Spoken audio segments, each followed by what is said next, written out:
अस्सलाम वालेकुम जी दोस्तों, की हाल है? ठीक हो? अच्छा दोस्तों, मौसम बड़ा सर्द हो रहा है। सर्दी दिन ब दिन शिद्दत इख्तियार करती जाती है। दसंबर गुजर रहा है। जाहिर है इस मौसम च सर्दी तो शदीद होंगी आ।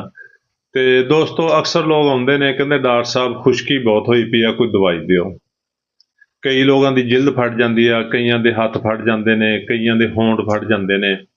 बाइकर हजरात जिहड़े बाइक ते सफ़र करते हैं, दफ्तर जाने वाले लोग जिन्होंने सुबह सुबह उठ के बाइक पे जाना पैंदा है, तुसीं देखोगे कि उन्हां दे होंठ, चेहरा, हत्थ, जिल्द हमेशा खुशक ही हुई रहिंदी है।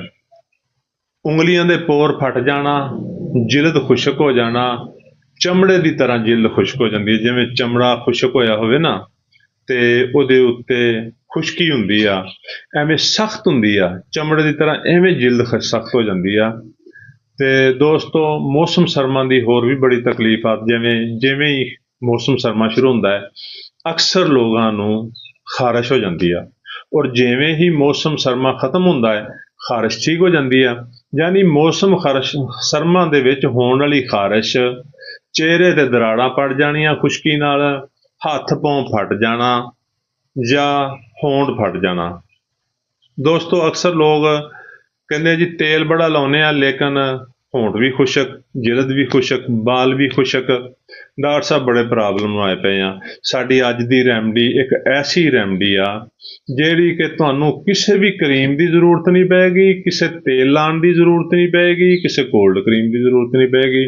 तुसीं साडी रैमडी नूं चंद दिन इस्तेमाल करके देखो, 2-3 दिनों बाद तुहाडी जिल्द नॉर्मल होनी शुरू हो जानी आ। जिल्द जिहड़ी सख्त हुई आ, पोर फटे हुए ने, होंठ फटे हुए ने, ये ठीक होना शुरू हो जाने ने। ज़्यादा तो ज़्यादा 10 दिन 12 दिन दवाई तुसीं लैनी आ, तुसीं देखोगे तुहाडी जिल्द नरमो मुलायम हो गई आ, और ना तुहानूं कोई क्रीम लाउणी पई आ, ना तुहानूं कोई लोशन लाना पिया है, और ना ही तुहानूं कोई तेल लैना पिया है। तो दोस्तों करना की आ, होम्योपैथिक दवा पेट्रोलियम, देखो गौर नाल देखो, पेट्रोलियम 200 ताकत दे विच आ। 2 घुट पानी लैना है, 5 कतरे इस दवा दे पाने, ये देखो 5 कतरे इस दवा दे पा के दिन च 1 दफा पीने आ।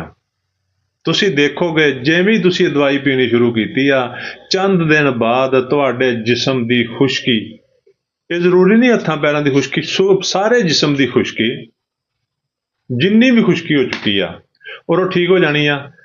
ते हफ्ते 10 दिन दे विच जिल्द नरम मुलायम हो जानी आ। ते दोस्तों साडी ये जिहड़ी रैमडी आ, इंतहाई अहम रैमडी आ। इहनूं तुसीं कितों भी खरीद सकदे हो, किसी डॉक्टर तो चंद खुराकां बनवा सकदे हो। दूसरी गल ये है दोस्तों कि अक्सर लोग फोन करना और मैसेज करना शुरू कर दिंदे ने, डॉक्टर साहब ये दवाई किन्ने दिन पीनी आ, ये किन्नी पीनी आ। दोस्तों असीं हर चीज़ दसने आ। 5 कतरे 2 घुट पानी च पा के पीने आ, और ज़्यादा 10 तो 12 दिन पीनी आ, इस तो ज़्यादा जरूरत ही नहीं। जिवें तुसीं ठीक हो गए तुसीं दवाई छड्ड दिओ। ते दोस्तों साडी वीडियो नूं लाइक ते शेयर करो, ताकि वीडियो होर लोगों तक पहुँचे और वो भी इहदे तो फायदा उठा सकन। साडे चैनल नूं सबसक्राइब कर लो, साडे अकाउंट नूं फॉलो कर लो, ताकि तुहाडा और साडा राबता रहे। शुक्रिया, अल्लाह हाफिज़।